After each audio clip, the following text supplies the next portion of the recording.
Yesterday, I was hiking at the Barton Creek Greenbelt, like I do most every week.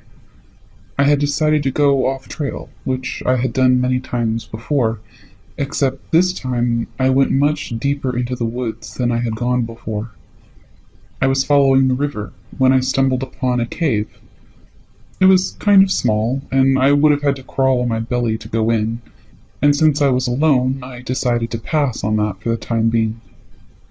Not long after, I found two more caves next to each other.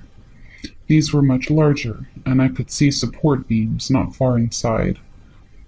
I approached the larger of the two and began to enter, when suddenly I saw a pair of red eyes blink from the darkness.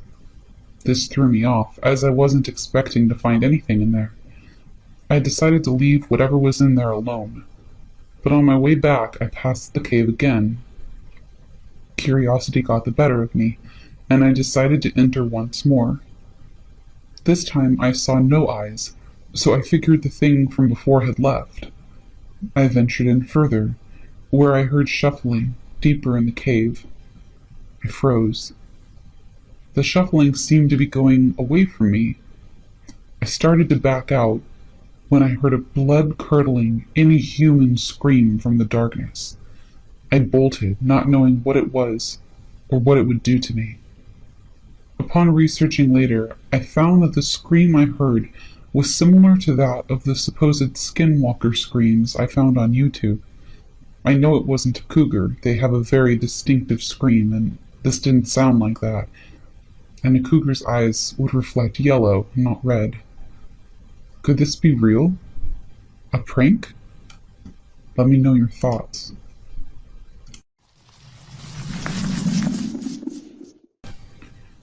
It was Christmas night of 2007 at around 8:30 at night. It was a rural back road in upstate New York. The day was pleasant and festive. Opening presents early in the morning with my sisters, a hearty breakfast made by my dad, delicious smells from the kitchen as Mom and Dad prepared a feast, visits from extended family bringing pies and cakes for dessert. Around 2, we all sat down to eat and then lazed about for the rest of the afternoon into the evening. At about 8, after everyone had left and the food was all put away for round 2 the following day, I decided to head over to visit my friend in the next village. The drive would be about 10 minutes if I took back roads to get there, so I did. First, a little background on where my friend lived. It was a housing development surrounding a private lake. You might call it a gated community. You could still drive through it freely after hours by entering one of 4 private entry points. Since the community was built around a lake, the roads surrounding it went in a spiral sort of shape. The houses were sparsely positioned on the outermost part of the spiral road, closest to the 4 private entry points. As you drove in further, there were a lot more houses positioned closer together, nearer to the lake. My friend lived on the outer edge of this development, so once I reached the entry point, it would only take me another few minutes until I reached his house. His house, along with all the others, were far enough apart that you couldn't see them from the road as you drove by. There were either woods all around with long drives, or open fields with long drives. You could see porch lights on in the distance, but that was about it. As I entered into the development, the speed limit dropped from 30 miles per hour down to 20. There were no streetlights in the development, and for some reason, I never put on my high beams. I couldn't go any faster than the speed limit because there were speed bumps in place every 30 feet or so. It was a mild night. I remember having my driver's side window up slightly, taking in some fresh air. I remember driving in silence, which was unusual for me because I normally always listen to music when I drive. I must have been enjoying the quietness after the commotion of the day. I reached a section of road that had barren fields on either side and woods set in the back. Houses were probably nestled back into the trees. As I drove, I noticed what looked like someone walking up ahead on the opposite side of the road, coming in my direction. Mind you, I was still going about 20 miles per hour the whole time, so it was probably less than a minute by the time the walker came into clear view. I got a quick scan of it from my windshield before my car and it were exactly parallel. This is what I saw. It was not a person. It stood on two long legs, with long arms hanging down from its shoulders. It was strong-looking, lean, muscular, but not beefy in stature. Yet it looked thin at the same time. It stood at least 7 feet tall, and was light in color. I can't be sure whether it was white, tan, yellow, or gray. It didn't appear to have fur, but there was some texture to the skin. It wasn't smooth. There appeared to be something coming down off its back. I don't know what this was. All I can recall about its face is the small features it had, but the mouth and jaw were notably large, and it had pointed things atop its head. Two things going straight upward with something mingled between the two. That's what I got from a quick scan, and from my observation of it as it neared my car, and my car neared it. As my car became parallel to it, within a split second, I went from looking out my windshield to looking at it from my driver's side window. In that moment, its face quickly peered down at me, and all I remember was the mouth opened wide. Out of it came a remarkable scream that I will never forget. It gives me the chills just thinking about it now. It consisted of a high-pitched shriek, but also enveloped by a deep, guttural growl. Both sounds happened simultaneously in that scream. I kept driving all the while. This was all happening so fast that I didn't even have a chance to be scared or shocked or feel anything at all. I continued driving and went past my friend's house and drove home. I called him to tell him what happened and that I just needed to get back. I was probably running on adrenaline to get back home. Later on, I was in total shock after everything had sunk in. Had my driver's side window been opened fully, it would have touched me, or worse, taken me. I'm certain of this. To this day, I still haven't worked out what it was. Has anyone else seen or heard anything like this? I'm desperate to know.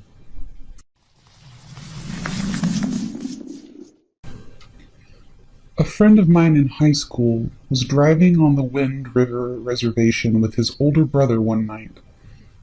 They came upon an elderly lady. She wasn't hitchhiking, but they offered her a ride, and she accepted. About an hour later into the drive, they had totally forgotten that she was in the back seat. My friend turned around, but the seat was empty. Then he looked out his window as they were driving along at 65 miles per hour. The old lady was running next to the car, keeping up with them, along the shoulder and laughing at them. However, she was no longer fully human, but had the legs of a mule deer. They stepped on the gas and got the hell out of there.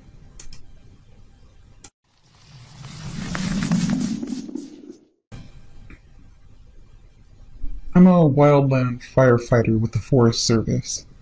This is not my story, but it's from an old supervisor of mine, and I completely trust him and believe this account.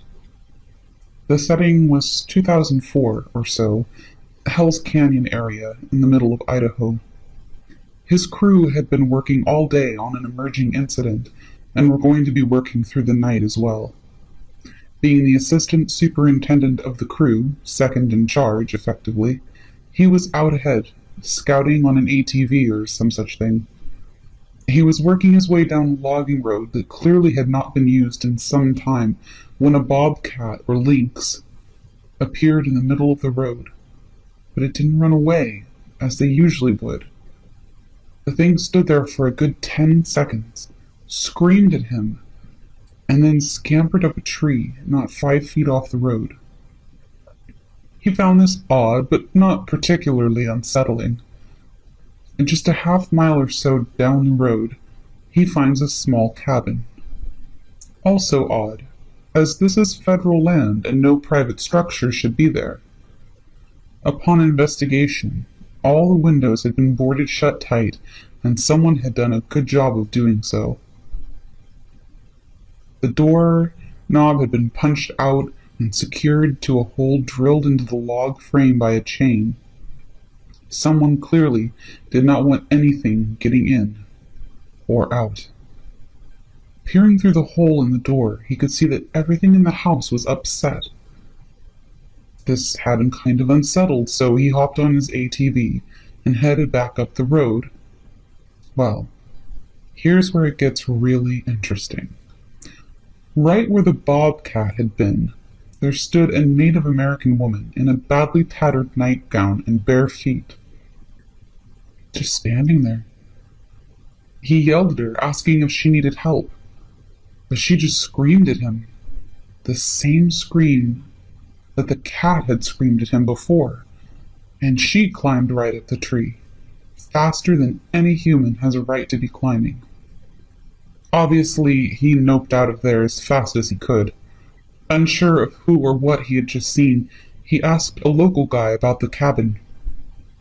After asking around a little, a local Native American hears them talking and informs them that they saw a pumawa, in effect a skin changer, a warg. Now, I would not believe most people that tried to tell me this, but this is a serious man that did not fuck around about anything. He was dead serious the 2 times I've heard him tell it, and I 100% believe that he saw what he saw.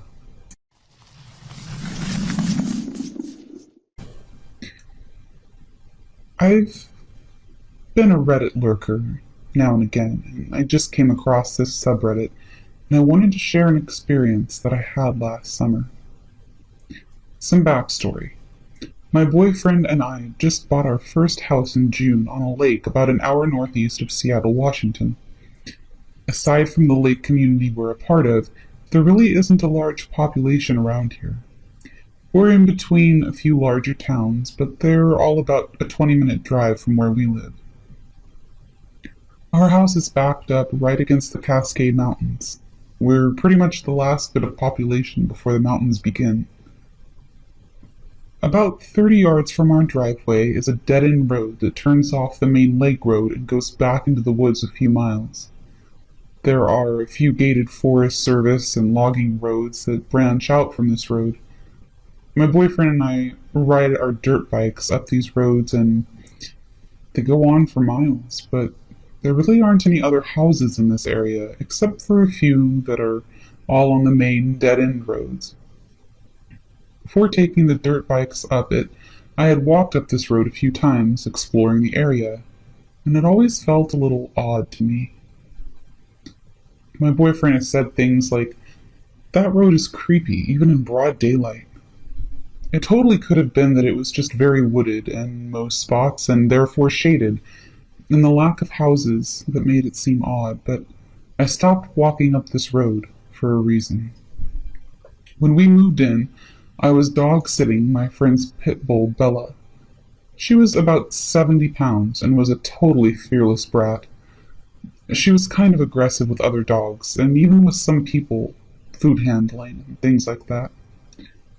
I would walk her up the dead-end road pretty often while I had her because there were hardly any houses and no traffic. One day, we were about 2 miles up the road and had come down a small hill onto a flat, treeless area where there was an old abandoned barn and a large field that the road cut through. There was tall grass on either side of the road. When we got to the area, Bella's tail went down and she kept her head really low. She also started to look around and back behind us, just acting nervous, which was odd for her. As we were coming around a turn, about 100 yards in front of us was a logging road that went off the road and straight up a hill. It had a large gate at the bottom to keep the vehicles out. My boyfriend and I have put our dirt bikes under this gate before to go riding up the trail, so I know how tall it is. The top bar of the gate comes to my chest, and I'm 5 foot 5 inches. What I saw still scares me to think about. Standing right in front of this gate was a huge black dog. It was standing broadside with its head low, and I'm almost positive it was looking towards us, because I couldn't make out a snout or ears. I couldn't see a tail either, but it may have been lowered between its hind legs. The shoulder of this thing was higher than the top bar of the gate, because it was blocking part of it from view. I stopped instantly and held Bella's harness so she couldn't advance forward anymore and catch sight of this thing, because aggressive dog problems. I looked at this thing for probably 2 seconds total, before turning back and hauling ass back up the road because I heard the thing growl. 100 yards away from it, and I heard this fucking thing growl. This awful, almost hissing growl. I was totally terrified, and at this point so was Bella. It was a long 2 miles back, and I couldn't stop looking over my shoulder, and Bella was also freaked out the whole time. The growling, massive black dog wasn't the only thing I was so terrified of. I also had this awful, awful feeling of fear and dread come over me when I saw it. It was overwhelming, and I'd never felt something like it. Even typing this and remembering the details is making me feel jumpy. It took me a long time to feel okay and safe in our new house, especially at night. Even now, I have a really hard time if I'm home alone. My boyfriend is 100% certain I saw a black bear. I did not see a bear. I grew up in rural Pennsylvania and have seen more black bears than he will probably ever see in his entire life. This thing had long, skinny legs and a deeply curved rib cage and a belly similar to a Doberman. Wolves don't live in this area, and even if they did, this would have been an abnormally large and abnormally skinny wolf. Throughout reading Reddit and other places, I've come across Skinwalker encounters and stories. I had pretty much lost my shit when I read the similarities. I'm beginning to become more and more convinced that what I saw wasn't a normal, natural thing. I think it might have been a Skinwalker. What do you think?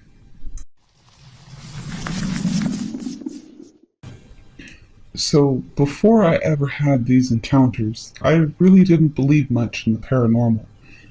I had a small fascination for it, but I never really truly believed in supernatural beings until these few odd occurrences.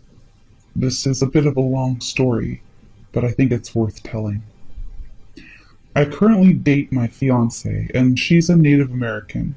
We'll call her S. A few years ago, when we first started dating, we kept that a secret, as her mom disapproved of any of her children dating at a young age. That led us to go sneaking out at night to see each other. I'd always leave my house, say, 9 or 10 p.m., only to sneak back home around 1 a.m. or so. Before I continue, I should give you a layout of our area. The distance between my house and her house is not that far, really, but to get there is pretty damn scary. Our houses are separated by a large highway, and every night I either take a shortcut through a dirt path along the highway next to an old railroad, which is completely pitch black, by the way, or I take a long route through my high school, which is well lit, and makes the uneasy feeling of being out late not so bad. Anyways, when we go out and talk at night, she would always jump to the topic of the paranormal, stating that she could hear the dead speak to her and had various encounters with a shadow man when she was young. I just humored her and joked around and told her that one day they would come for her. As time went on, we spoke almost every night, and she told me that her brother was being attacked by a skinwalker. I almost didn't believe her, but I had a gut feeling by the way she looked at me that she was being serious. This was the time where I had introduced myself to her mother as her friend, and I'd regularly stayed at her place once her mom trusted me more. One night I noticed S burning sage around the house, and I inquired about it. This is to ward off the evil spirits and keep skinwalkers away. Skinwalkers? I asked. She gave me a brief explanation of what exactly they were. She had told me that these creatures give up what made them human, to become these things and act like hired guns that stalk their prey. They like to play games with their victims, and they only prey on people who are afraid of them. They like to initiate their game by whistling 2 extremely loud whistles that announce their presence. She claimed that their whistling could be heard from miles away. I called bullshit and told her nothing is going to happen to them. After a few nights of them doing this, there was one night that I came over and noticed that she hadn't burned any sage. She always did a routine burning at around 8 or 9 p.m., but I didn't mention any of that to her or her family, as the smell of sage always made my nose burn and it made it hard to breathe. So, as it was getting late and I had to get home, I said my goodbyes and took off. So I get to the end of her street, and when you get to the end of it, you end up at a T-bone intersection on a semi-main road. To the north of that road, it leads to the highway, to the south to more neighborhoods. I live northeast from her place, so naturally, when I get to the intersection, I cross the street and head north. But as I got to the end of her neighborhood, I heard it. 2 very loud, distinct whistles cut through the night and sent chills down my spine. My hair all around my body was standing on end, and I tried to make out the location of the sound. It was coming miles, way down south of the road. One thought popped into my head. She forgot to burn the sage tonight. Part of me wanted to think that this was just an elaborate prank that she had planned, but a deep sinking feeling at the pit of my stomach told me it wasn't. I quickly ran back to her house, as it wasn't that far from the end of the street, and frantically knocked on her door. It had only been about 5 to 10 minutes from when I left, so they weren't asleep yet. I told them about what I had heard, and I told them to burn the sage. Just in case, I said, mostly to myself. Even though it may not be real, it's better to be safe than sorry, I figured. I make my exit as they finish burning the sage and head back to the intersection. It was very late, I'd say 11 p.m. or 12 a.m. on a school night, so I had to get home quickly. I speed walked across the main street heading northeast diagonally, and right when I got to the other side, I noticed him. Just across the street was an old man. Normally, I would just play it off as another pedestrian, but this guy, he just stuck out so much.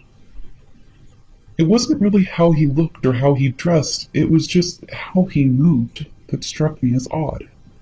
An old man that looked about in his 60s or 70s was moving at the pace of a 20-year-old man.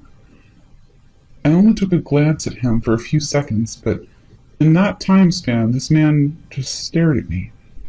A deep, cold stare, his eyes wide with absolutely no expression on his face. Just a flat face, no furrowed brows, no nothing. I walked slowly, keeping him just at the corner of my sight as I watched him. He walked down towards S's neighborhood. He kept his damn eyes trained on mine, craning his neck as he walked by, even when I already had my back to him. You'd think I was scared, but I wasn't. I didn't feel any fear. I was just weirded out by his aura or something like that. The man didn't turn into my girlfriend's street. He just continued his fast march down to the south, and I felt a bit of relief and brushed it off as some crazed drug addict or something. Time passes, and during that time, just some weird shit happens at S's house. That's another story for another day. No Skinwalker activity, though. S continued her nightly ritual as usual, and by that time her mom had brought a witch doctor to bless the home and perform a ritual to remove a ghost bone from S's brother. From what I gather, a ghost bone is some kind of hex or trap. The trap is a fetish that has been held dear to a manic spirit. It can be almost anything, like a toy doll or a cane, something dear to a lost spirit. And then it attaches its spirit bone to a target host. I guess that not only brought the attention of a ghost, but also a damn skinwalker. Once it was removed from him, things kind of calmed down. But this is where mentioning the high school comes into play. Now, once I go north at the T-bone intersection, I hit the highway. I have to cross the highway and head east to get to my place, and that would mean that I would take a quick route in the dark dirt road or cut through an abandoned railroad dock onto another street that heads to my school.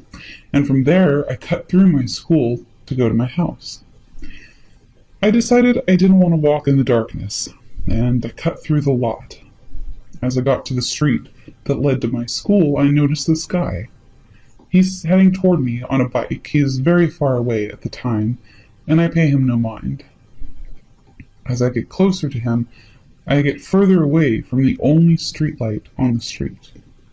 Keep in mind that the railroad dock is next to the school, so I still have to walk some distance to get to the school. I noticed a sense of eeriness about him.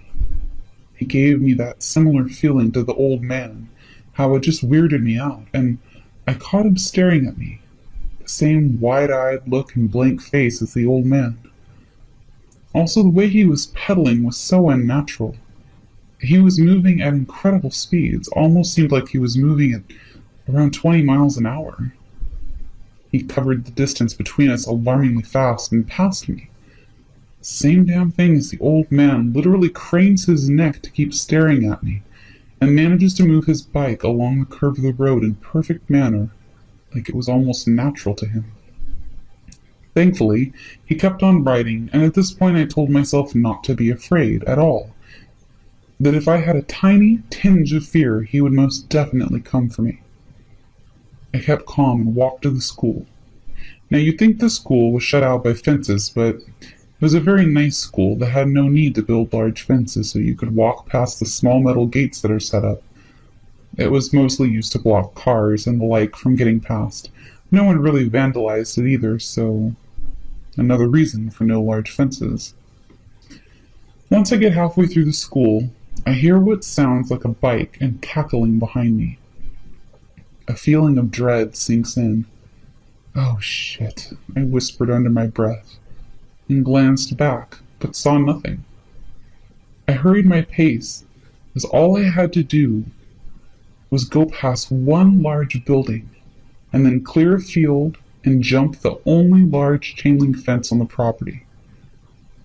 Just to give you a better perspective, the entrance I went through is a parking lot, and the path I took is somewhat of a path to allow small vehicles and maintenance trucks to drive through, where buildings with different classes strewn about from left to right is a small road that winded through the whole school diagonally.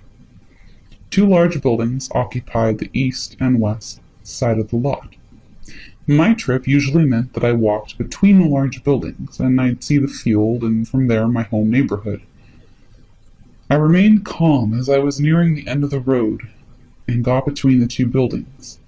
As you get to them, there's a large open area with tables and chairs to eat lunch at, and this area is not well lit, and it can be pretty damn creepy at night, as the trees and poles can block a clear view ahead. You had to get past that from this route, and regret soon followed as I continued ahead. Should have just stayed the night at S's, I huffed out under my breath, rasping, as I felt very nervous walking through the eating area. Then I hear tapping ahead, as if someone is tapping their knuckles or fingers on a pole. 2 taps. The fucker was toying with me. What the fuck do you want? I yelled out in anger and annoyance to the direction of the tapping. No response. Just silence. It was too damn quiet. And then, the most fucked up thing I've ever heard in my life is whispered into my ear. I want your skin. in the most horrid, raspy, alien voice I had ever heard, like a mixture between a child, a male, and a female all at once. I freaked and noped the fuck out of there. I sprinted the fastest I've ever run in my life, and thankfully I had trained in parkour for a few months at the time, and had some decent acrobatic skill. Just enough to climb and balance on fences and leap great distances. I leaped onto a table, ran, jumped from the table to table, hearing tapping noises from behind getting closer and closer. The cackling was slowly getting louder and louder as I was getting to the passage between the buildings. Once I had gotten there, the noises stopped abruptly, but I didn't dare stop or turn back. I just kept going and got to the field and made a mad dash to the only tall fence in this accursed school. Just my luck, right? As I cleared the distance and near my destination, I climbed that damn fence faster than I had ever climbed anything in my life. Gotta love an adrenaline rush. Right as I got to the top of the fence, where I would usually lift my whole body over and toss myself over with one hand on top of the rail, something bit into my wrist, the wrist that was holding my weight. I yelped and I lost my balance, making the fall a pretty bad one. That moment totally screwed up how my body was turned. Normally, I bend at the knees to handle all the weight of my momentum, but when that happened, I lost concentration. It was a pretty long fall, I would say 8 to 9 feet. I unfortunately landed very badly and put most of my weight on one leg. I slammed to the ground hard on my sides. Pain surged into my right knee and down the right side of my body. If it weren't for the adrenaline, I might have just passed out from the pain. I laid there curled up on the ground, just feeling like it was over and that I was surely dead. And then I noticed the bite mark. It was odd because the bite felt very painful, but this wasn't that deep. 4 small slash marks on the underside of my wrist. I tore a piece of my shirt and wrapped on my wrist and limped back to my house. Thankfully, I gained the strength to walk to the streets ahead where the rest of the trip was blessedly uneventful. I was amazed the damn thing didn't just leap over and end my life, since it could move at such incredible speeds. The story I had to make up to my parents was so much bullshit that even when they thought I had told them the truth, they instead believed the lie. I can't really remember what I said happened, something along the lines of being depressed and cutting myself, and that made me fall and hurt my leg in the bathroom. Something like that. But what I could tell you from this experience is that I was left with a whole new perspective of otherworldly beings, and that some instance of their existence is true in some way. I know it was a weird thing to tell my parents, but somehow I thought that made me sound less crazy than the actual story. I was not only left with a mental scar, but a permanent injury to my leg. Torn ligaments had caused my knee to become what I now know is a degenerative knee, which means I have signs of an arthritic joint. Well, fuck, man. Lesson learned. Don't take long walks at night, and always stay in the light, because you just never know what might be lurking in the dark.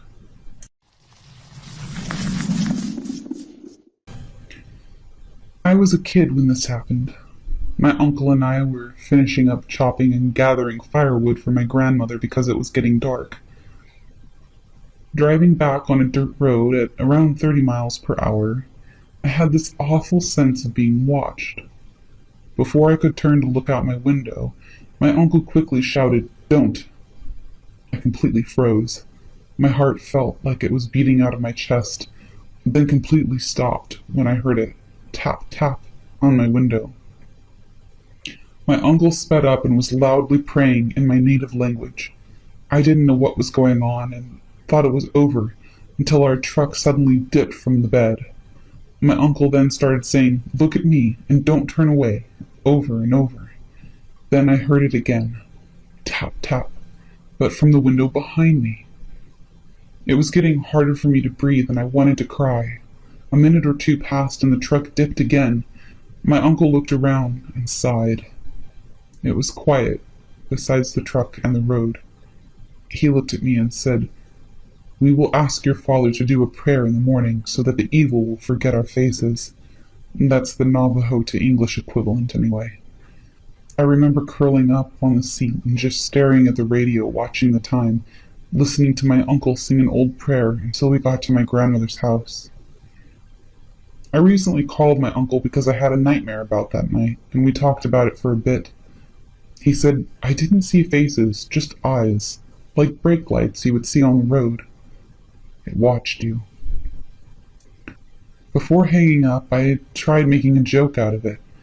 I said, "Well, why didn't you just step on the brake when it was in the back then?" He did not laugh, just paused, and then answered, "Because it wasn't alone."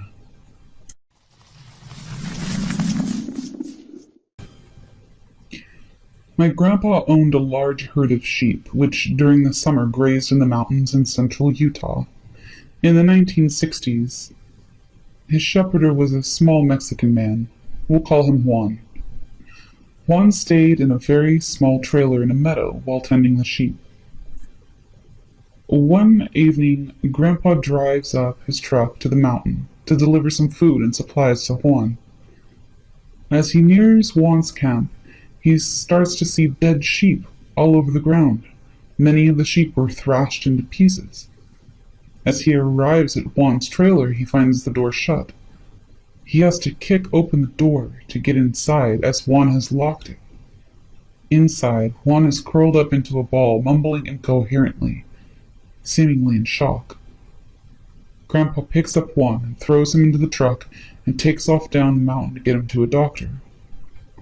As he's flying down the twisty dirt road, Grandpa gets this terrible feeling like he's being watched and sees something out of the corner of his eye. By this time, the sun is setting and the light isn't very good. He turns to look out the passenger side window and sees a creature that he describes as looking as an inside-out deer, running alongside the truck, keeping pace. The creature dropped back out of sight, only to come bounding back even faster, running on only its hind legs. The creature then ran across the road, right in front of the truck. My grandpa swerved to miss it and ends up rolling the truck down a mountain. Juan is killed in the accident, and my grandpa spends more than a month in the hospital. It's possible that Grandpa was just playing with us, but that really wasn't his style, especially about something as serious as this. He was an old cowboy and swore that it was the truth. He brought it up when we were all making fun of chupacabras. He believed that it was some sort of chupacabra-like animal that he saw, but he's more convinced that it was a skinwalker.